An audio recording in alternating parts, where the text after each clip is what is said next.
Fazem 5 anos do nascimento da nossa igreja, e é muito gratificante você ver assim frutos, como nós vemos assim promessas se cumprirem. Vemos os frutos assim de outras congregações que nasceram, de pessoas que vieram. Deus sempre faz promessas sobre nossas vidas. Semeando a palavra de Deus, vou colher os frutos da salvação. Um novo tempo chegou para nós, o favor de Deus nos alcançou. Sementes da fé, sementes da fé, sementes da fé. Já que estão de pé, pegue a sua Bíblia, abra no segundo livro do profeta Samuel, capítulo número 21. Enquanto os irmãos encontram, segundo livro do profeta Samuel, capítulo número 21, eu quero cumprimentar a todos que nos ouvem pelo rádio, pela 106.1 FM. Que Deus abençoe a sua vida, aonde é que você possa me ouvir, principalmente aos nossos irmãos lá da penitenciária. E na semana, na oração da madrugada, o irmão que trabalha lá, disse que a nossa rádio é a número 1 lá dentro, e que esses dias ele teve que baixar um vídeo no YouTube para mostrar quem era o pastor, porque eles não conheciam, porque só ouviam pela rádio. Eu fiquei muito feliz e quero mandar um abraço especial para todos vocês aí da penitenciária. Eu sei que isso é um culto na casa, lá dentro desse lugar onde você está, que durante esse período é a sua casa passageira, mas a sua casa celestial é uma só, que Deus está preparando para você. Deus guarde a sua família aqui fora enquanto você está aí dentro. E quero cumprimentar todos também que nos assistem pela internet e que ainda nos assistirão, que esse culto ele possa continuar a abençoar a todos que irão assistir, no nome do Senhor Jesus. Todos encontraram? Digam amém. Amém. Livro do segundo profeta Samuel, capítulo número 21, o versículo de número 10 estaremos lendo. Diz assim a palavra do Senhor: Então Rispa, filha de Aiá, tomou um pano de cilício e estendeu-lhe sobre uma penha, desde o início da cega até destilar água sobre eles do céu, e não deixou que as aves do céu se aproximassem deles de dia, nem os animais durante a noite. E foi dito a Davi que fizera Rispa, filha de Aiá, concubina de Saul.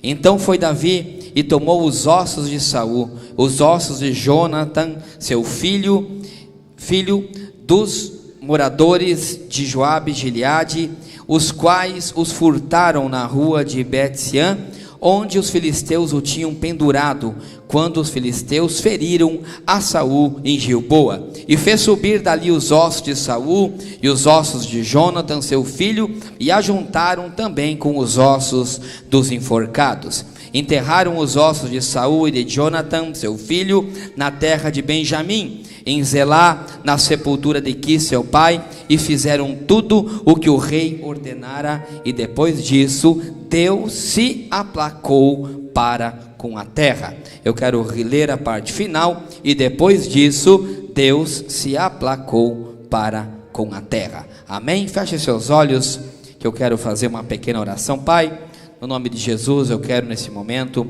apresentar mais uma vez esse culto, todos nós que estamos aqui, a Tua palavra, Senhor. Espero, Pai, e te peço que o Senhor campe anjos ao redor dessa igreja agora, repreenda, Pai, todo espírito de distração. Pai, que a nossa mente e o nosso coração esteja agora, Senhor, fixado para a Sua palavra, para que nós possamos entender o que o Senhor tem para nós nessa noite, no nome de Jesus. A igreja diz amém. Um aplauso para o Senhor. Pode tomar assento, pode sentar, fica à vontade, aqui é a sua casa. Marcos, me dá só um pouquinho mais de retorno, porque eu estou com minha garganta um pouco irritada e não quero forçar muito. Isso, agora fica melhor, porque a gente é guiado por esse retorno aqui em cima.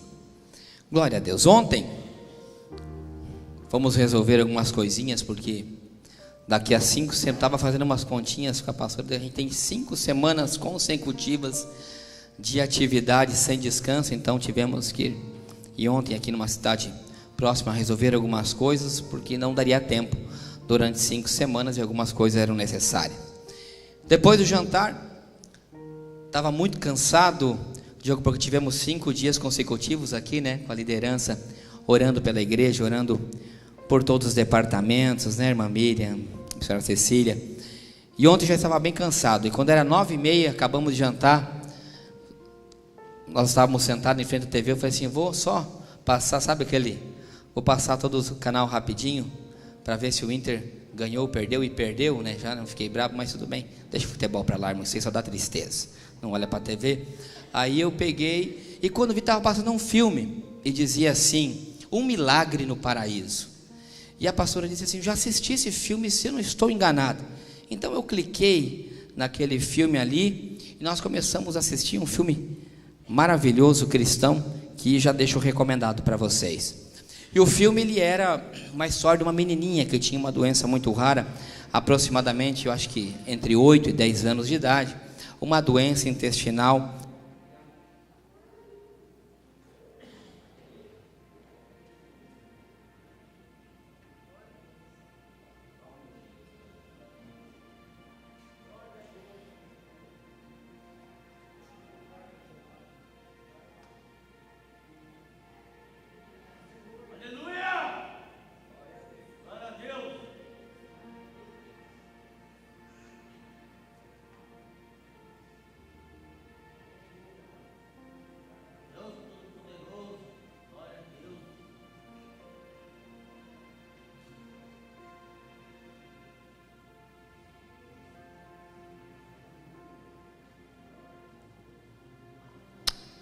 Aleluia, glória a Deus, igreja. Amém. E essa menininha de aproximadamente 10 anos, ela tinha uma doença bastante grave, incurável. E essa família, uma história real, viu, irmãos? Não é um filme, é um filme baseado em história real. E eles pegam os pais, eles levam essa criança para uma cidade longe, em Boston. O pai era um veterinário. E praticamente ele começa a gastar todo o dinheiro que ele tem na saúde, para ver se conseguia curar a saúde dessa menina. E a mãe é que mais ficava com essa criança. Vou tentar resumir só para os irmãos entenderem onde quero chegar, o mais breve possível. E essa criança, ela sentia dores continuamente. E só tinha um remédio com uma autorização do governo nesse hospital para ela tomar, aonde que aliviava um pouco esse sintoma. Não lembro agora o nome da doença, enfim, não importa. Mas sim que a doença era uma doença incurável. O médico disse, nós só temos que tratar de diminuir o sintoma, ou seja, diminuir a dor. E essa menina era cristã, eles eram protestantes, igreja evangélica. E a mãe, irmãos, ela não estava muito aí. Ela chegou a falar assim que, na verdade, ela não acreditava muito em Deus. Essa é a verdade. Resumindo, ela não tinha uma fé tão grande assim como para que Deus pudesse curar a filha dela. Ela achava que o dinheiro era o que curaria, enfim, por isso que ela falou até para o médico, mas doutor, eu vim aqui nesse hospital, porque esse hospital diz que é o único aqui nos Estados Unidos que pode resolver o problema da minha filha. Ele falou, sim, esse é o único hospital, mas aqui é só diminuir os sintomas. E enfim, essa criança, ela ia e voltava para o hospital, da cidade onde eles moravam, eram longe, enfim, ia e voltava, mas foi se agravando mais de um jeito aquela doença. E aquela menina, num determinado momento, ela chega e diz assim, mãe, eu quero morrer. E a mãe fala assim, mas filha, por que não? Você vai arrancar um pedaço de mim? Ela fala assim, mãe, você não entende que a minha dor, ela não termina nunca. A minha dor, ela não passa nunca. Eu quero morrer. Eu quero morrer e eu tenho certeza que eu vou ir para o céu, porque eu sei que Deus está comigo. Ela disse, e lá eu sei que eu não terei dor, e lá eu terei paz. E aqui não tenho dor, e aqui eu só tenho dor e não tenho paz. E aquela menina começou a derramar lágrimas, enfim. Chegou o momento em que ela teve que voltar para casa. E quando ela volta para casa, já com a sua barriga desse tamanho, porque ela tinha um inchaço enorme, ela está brincando com os seus irmãos, e ela vê uma borboleta. Essa borboleta sobe numa árvore, ela sobe atrás, com a sua irmã dessa borboleta numa árvore muito antiga, uma árvore mais de 100 anos, e nisso ela cai dentro da árvore, porque uma árvore é muito velha, o tronco era oco, e essa menina cai de cabeça, e chama os paramédicos, os bombeiros. Eles não podiam cortar a árvore, porque tinham medo da árvore, como era muito velha, despencar sobre essa criança, e enfim, eles pegam um guindaste e colocam o bombeiro desce no fundo daquela árvore. Quando ele chega lá, ele fala que já não existia, não tinha mais sinais vitais na vida dessa menina. E nisso, naquele momento, a mãe do lado de fora, ela se ajoelha para o lado de fora daquela árvore e começa a orar e pedir a Deus pela vida dela, pela vida da filha dela. Quando eles tiram aquela criança de cima, de dentro,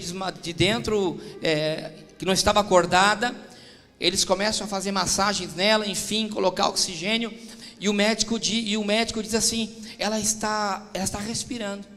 Então eles levam aquela criança rápido para o hospital, justamente aonde era o médico dela, em Boston, levam de helicóptero, e chega lá depois de um tempo, logo no outro dia, o médico chama a mãe e diz assim que ele não sabia o que tinha acontecido, mas a criança não tinha quebrado nenhum osso, nem tinha nenhuma arranhadura, nenhuma marca no rosto, bem como a barriga da criança estava totalmente desinchada e aquela doença tinha desaparecido. E aquela mãe pede um parecer médico. Ele disse: eu não tenho um parecer médico para isso, em resumo, ele disse um termo, nós chamamos isso de tal coisa, que é para explicar coisas inexplicáveis, ou seja, um milagre. Então aquela menina vem para casa com os pais, e eles estavam ali comendo todos juntos ali e tal, e depois da janta eles sentam, e aquela menina, ela conta algo. Ela falou: papai e mamãe, eu quero contar algo para vocês, que eu ainda não contei para ninguém.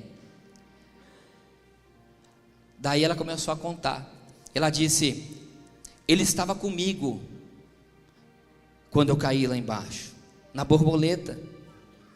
Ela disse assim: mamãe, inexplicavelmente eu via o meu corpo, mas eu não estava nele. E logo eu fui transportada para um lugar, aonde era um lugar de muita paz, e lá não sentia dor. E lá ele me disse que eu iria voltar, mas eu iria voltar curada. E aquela criança, ela conta essa história, que realmente ela esteve com Deus, e que Deus realmente curou a vida dela. Enfim, aquela mãe se converte, vai na igreja, testemunha, enfim. Só que quando eu vi aquele filme, passou um filme na minha cabeça também. É um filme que passou praticamente na minha vida, que quando eu também era mais ou menos assim. Eu ouvia Deus, mas não acreditava muito em Deus.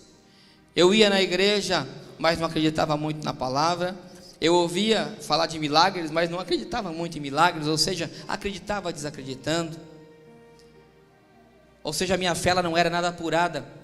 E eu também me lembro quando a minha filha tinha, aquela que está lá atrás, hoje aqui, servindo como obreira na casa do Senhor. Eu chego na minha casa e ela estava toda inchada. E eu, da mesma forma que aquela mãe, ligo para minha irmã em Curitiba e peço o melhor médica que tinha lá, pediatra. Nós fomos para lá, e lá a médica fala exatamente assim como aquela médica falou assim: o que ela tem não tem cura, a não ser aliviar os sintomas, enfim, e se tudo correr bem, ela não precisará de um transplante, mas se piorar, vai necessitar de um transplante de rim. Enfim, irmãos, para resumir a história que eu já contei, a da menina, chega um momento da nossa vida em que o teu dinheiro ele não vale nada. Em tudo que você acredita humanamente nos médicos não vale nada. E o único recurso é Deus. E por isso, quando eu vi aquele filme, eu não conseguia me conter, inclusive as lágrimas. E assim como aquela mulher, um dia eu tive que me ajoelhar aos pés do Senhor. E naquele dia, enquanto que a Manu dormia, eu me ajoelhei e disse para o Senhor: Senhor, se o Senhor curar a minha filha, eu vou aprender a sua palavra. não disse que iria me converter, de ser crente, enfim, mas eu falei, eu vou conhecer a sua palavra. E dizia para o Diego, porque eu conhecia a palavra um pouco mais, lá no Paraguai, porque eu tinha um pastor que era meu amigo, ele sempre pregava para mim, só que eu não acreditava. E é sempre assim, às vezes você tem amigo que você prega, eu passo muito por isso. Os amigos que parece que você prega, não acontece nada, né? Digo assim, você é pastor, ajuda muita gente, mas os teus amigos, os teus familiares mais próximos, não faz muito sentido, parece. E eu comecei a ir lá, eu ia de madrugada orar às 5 horas da manhã lá no Paraguai. Eu cruzava a ponte daqui, ia lá no Paraguai para orar. Todo dia de manhã cedo tinha oração, 5 horas da manhã, assim como é aqui na igreja. Eu ia lá, cruzava a ponte, orava, depois vinha de volta aqui para o Brasil trabalhar. E graças a Deus, assim como esse filme que eu contei, logo depois de um tempo, um largo tempo, e eu entendi que minha filha demorou para ser curada, porque ela teve uma vez os sintomas, tomou os remédios, o sintoma desapareceu e nunca mais voltou. Quando eu cheguei lá, aquela médica, depois de 3 anos, a médica disse assim, isso vou dizer as palavras que ela disse: pai, eu não sei se você vai em alguma igreja, se você é de alguma religião, e ela era toda esotérica, tinha tudo triângulo, bruxinha, tinha um monte de coisa lá dentro do consultório dela. Ele disse assim, ela disse, não sei se você acredita em Deus, ou você é de alguma religião, mas se era você, eu saía aqui agora desse lugar, desse consultório, e ia diretamente para uma igreja para agradecer a Deus, porque o caso como a sua filha, somente 1% no mundo acontece. E aí mais uma vez eu entendia que para a honra e glória do Senhor tinha sido um milagre, mais uma vez um milagre. Um aplauso para o Senhor, irmão, por isso, pelo amor de Deus.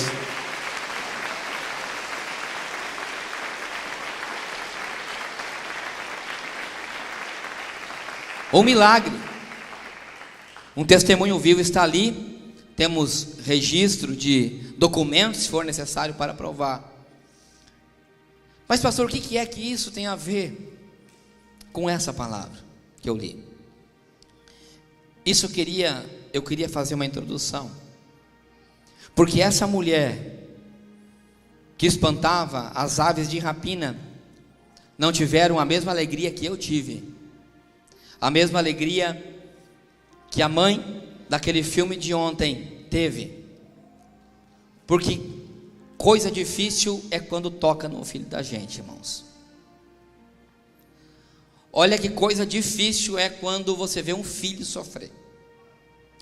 Por isso que eu digo às vezes que os jovens, os filhos, eles primeiro deveriam ser pais para depois ser filhos, porque eles não entendem muitas vezes como um pai pensa, porque eles não conseguem sentir a dor que um pai tem, a maneira que um pai olha e o amor incondicional que um pai tem por um filho. E essa mulher que eu li a palavra, conta a história, que havia 3 anos que Israel estava passando por muita fome. A fome tinha assolado Israel durante 3 anos, e o rei Davi já estava muito preocupado, então ele vai orar. Ele vai orar para pedir uma direção de Deus, por que é que estava acontecendo aquilo em Israel. E Deus diz para ele que tinha sido por culpa de Saul, pelo sangue que Saul tinha derramado sobre a vida dos gibeonitas, porque ele tinha matado praticamente a todos os gibeonitas, e havia uma culpa de uma aliança que Saul tinha quebrado com Deus. Assim como o pastor Carlos falou de Josué, e a missionária Márcia falou de Josué quando começou a tomar posse da terra, e chegou perto dos gibeonitas, logo depois da grande tomada de Ai, e a cidade de Gibeão é uma cidade muito grande, muito fortificada, e os gibeonitas tiveram medo de Josué. Então o chefe da tribo de Gibeão foi a ter uma conversa com Josué, pedindo um apelo de paz, um contrato de paz, porque Deus tinha mandado Josué destruir a todos que estavam na terra prometida.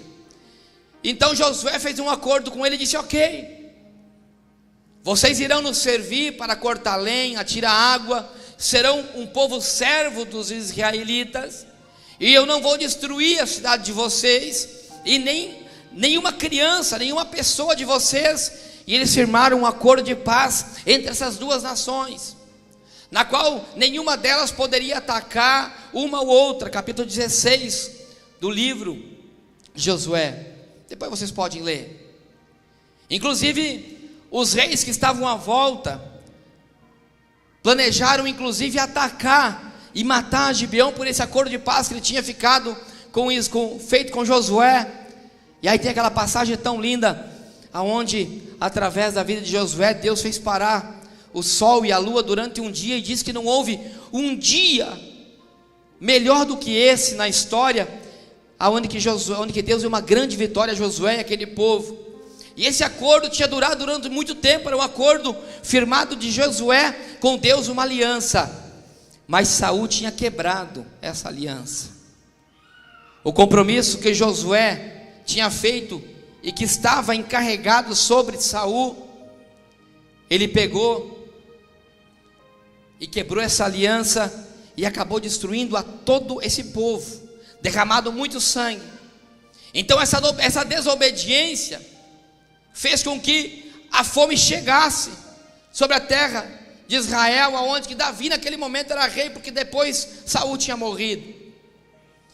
E diz que quando Davi ficar sabendo que esse era o motivo a qual havia fome naquela terra, diz que Davi mandou chamar os chefes desse povo de Gibeão, e disse que quando ele chegou, ele disse: está acontecendo isso porque Saul acabou derrotando ao seu povo, derramou sangue sobre a vida de vocês, acabou retirando vida da família de vocês.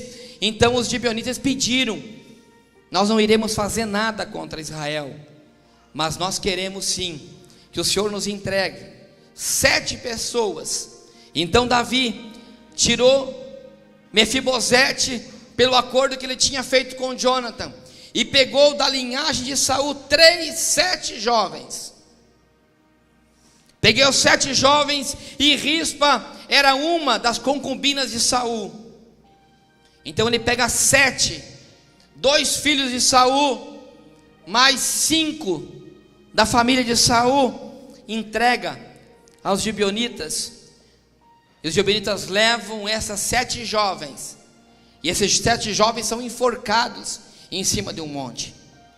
Eu imagino aquela mãe, e Rispa, que nós lemos a história, é a mãe de um desses jovens, e diz que depois que eles foram mortos, enforcados, diz que aquela mãe era tanto desespero que ela tinha, vendo o seu filho morto lá, que ela não queria que as aves, ou seja, de rapina, os urubus. Então durante o dia, ela sai da sua casa, e ela vai e começa a espantar. Ela não queria que nenhuma ave, ela também não poderia, inclusive, porque o costume daquela época, as pessoas que eram mortas, crucificadas, ou eram mortas nesse tipo de circunstância, de troca, ela não poderia, ele não teria um enterro digno. E aquela mãe, a única coisa que ela queria, se ela não tinha mais a esperança de ressuscitar o seu filho, a única coisa que ela queria, quem sabe, era que seu filho não fosse motivo de ser comida de urubu, ou de águia, ou de qualquer ave de rapina. A única coisa que aquela mãe queria era, quem sabe, ver um enterro digno para o seu filho, porque a sua morte já não podia voltar atrás.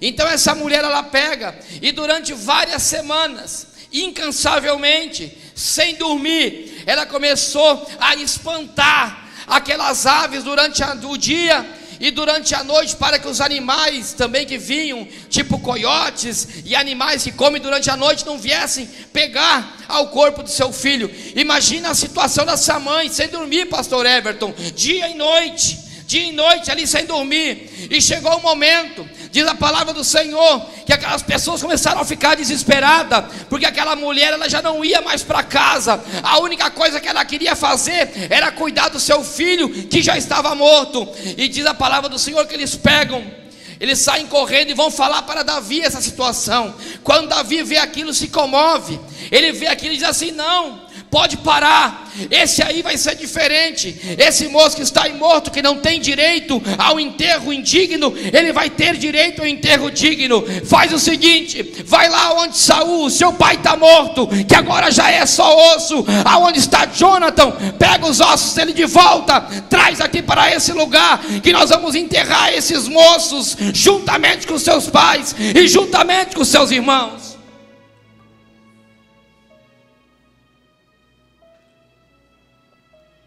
Sabe o que eu aprendo com essa palavra, meu irmão e minha irmã que veio aqui nessa noite? Eu aprendo algo, que a aliança que se faz com Deus não se quebra. Sabe que eu entendo, que eu aprendo algo, pai e mãe, que a aliança que se faz com Deus pode gerar maldição na vida dos filhos. O filho estava pagando a quebra de aliança de um pai. Nós, cristãos de hoje, fazemos inúmeras alianças. E eu me lembro muito bem do Salmo 105, verso 8, aonde que diz que Deus, com a sua palavra, Ele cumpre aliança até 1000 gerações. 1000, até 1000 gerações Deus cumpre aliança. E os cristãos de hoje fazem pacto com Deus e não cumprem, fazem alianças com Deus e não cumprem. O que é que isso tem a ver com a história que eu contei? Porque eu me lembro muito bem do dia em que eu fiz uma aliança pela vida da minha filha. Eu disse, eu vou aprender a palavra, e até o fim eu fui.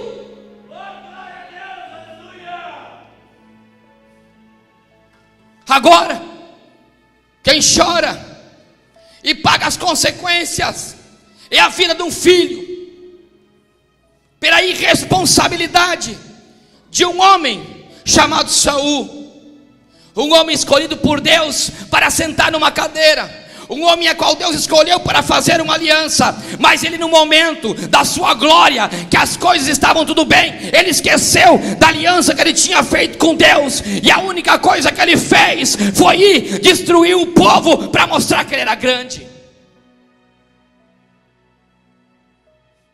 As lágrimas, quem sabe, corriam do rosto daquela mulher. As lágrimas correm quando Deus permite tocar nos nossos filhos. Aquela mulher que eu contei a história dessa moça, ela teve que, num momento determinado, dobrar os pés. Só que eu não entendo, pastores, porque somos tão incrédulos, porque não acreditamos, e só acreditamos quando a nossa carne dói, quando a ferida é tocada. Eu não entendo porque ouvimos a palavra sempre e não obedecemos, sendo que a Bíblia diz que é muito melhor obedecer do que depois ter que sacrificar. A desobediência daquele homem somente não arrancou a vida do seu filho, somente arrancou as lágrimas da sua esposa. A desobediência daquele homem fez um povo inteiro perecer e passar fome. É duro, mas é uma palavra verdadeira. Quando nós não obedecemos, a nossa família inteira perece. Quando nós, pais e mães, obreiros da casa do Senhor, ministros do Evangelho, levitas, pastores, presbíteros, evangelistas, quando nós não obedecemos a palavra, a nossa casa perece, bem como todo o povo que está indo atrás de nós.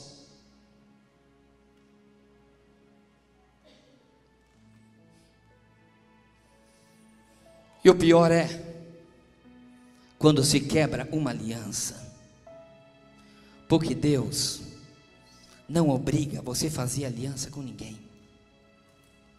Deus não te obrigou nunca a você fazer aliança com ninguém. Você fez porque você aceitou. Você fez porque você quis.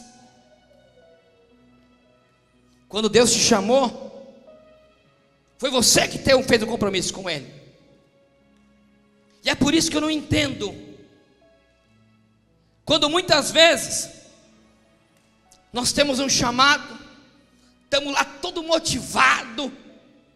Às vezes eu não sei se é chamado ou se é emoção, para servir na casa de Deus, ou no ministério que seja de louvor, ou que seja em qualquer coisa. Aí você vai como voluntário, aí você faz uma aliança. Você diz: Deus, eu vou servir, eu vou cumprir, eu estou aqui, eis-me aqui, Senhor, use a mim. É lindo ouvir isso.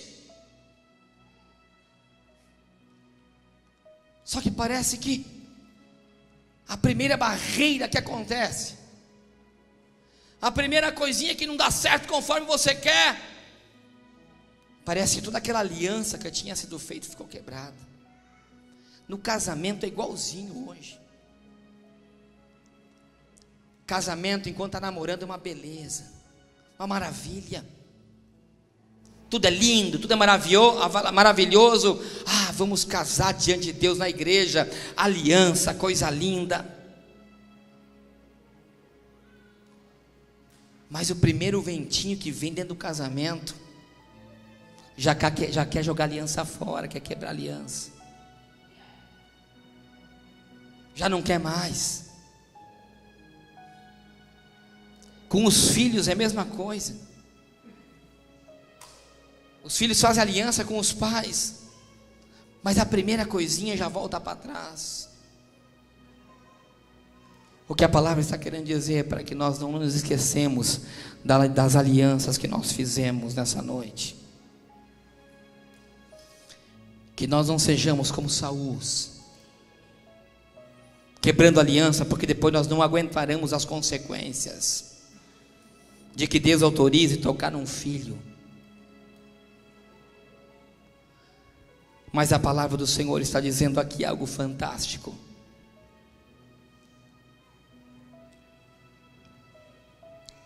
A palavra está dizendo, escute aqui, meu irmão,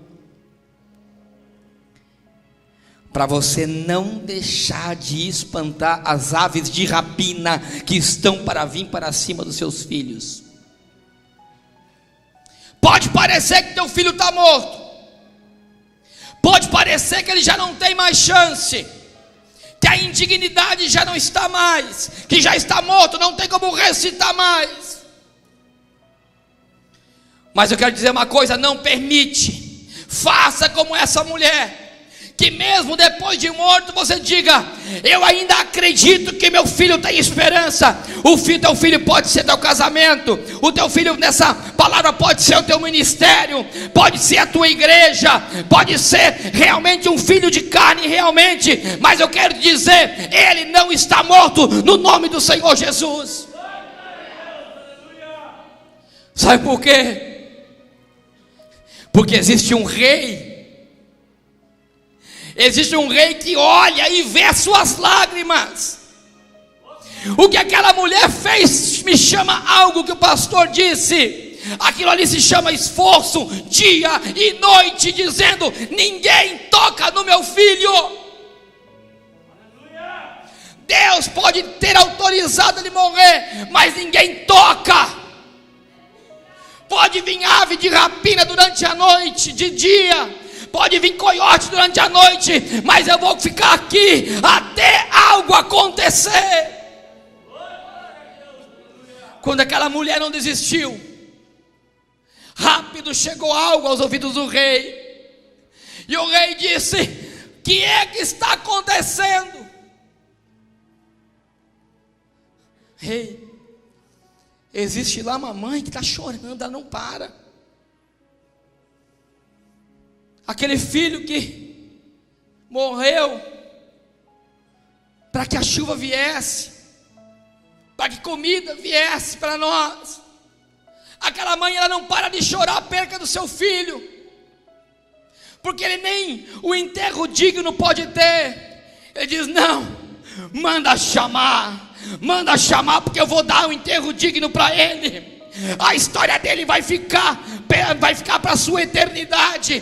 Ele vai ser um exemplo para aqueles que virão depois. O que a palavra está dizendo é que a palavra diz no livro de Hebreus, capítulo 7, verso 22, em que existe uma aliança no nome de Jesus Cristo, em que ainda será maior. 1 Tessalonicenses diz a palavra do Senhor também, que existe um Rei dos Reis e Senhor dos Senhores.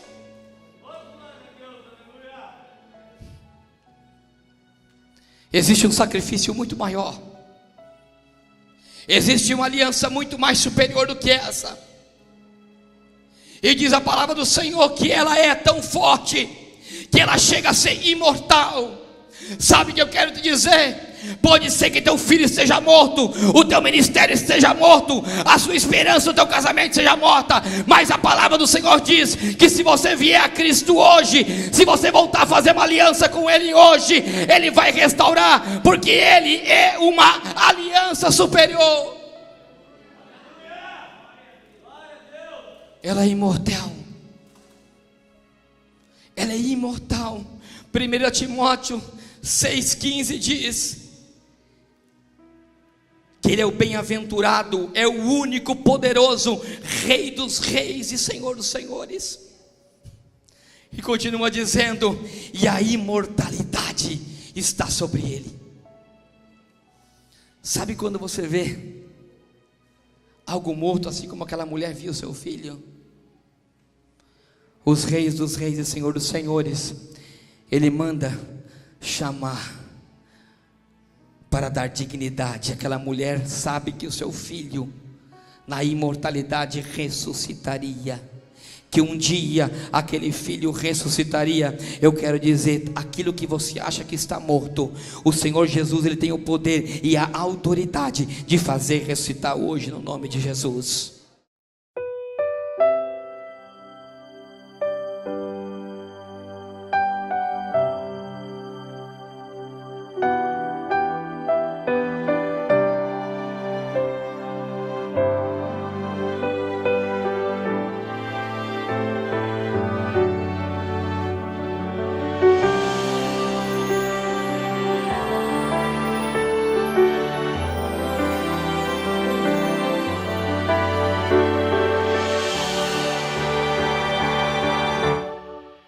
Semeando a palavra de Deus, vou colher os frutos da salvação.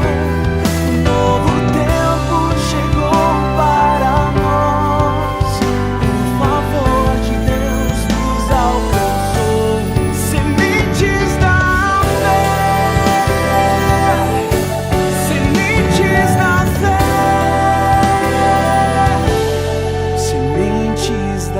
Fazem 5 anos do nascimento da nossa igreja, e é muito gratificante você ver assim frutos, como nós vemos assim promessas se cumprirem, vemos os frutos assim de outras congregações que nasceram, de pessoas que vieram. Deus sempre faz promessas sobre nossas vidas. Semeando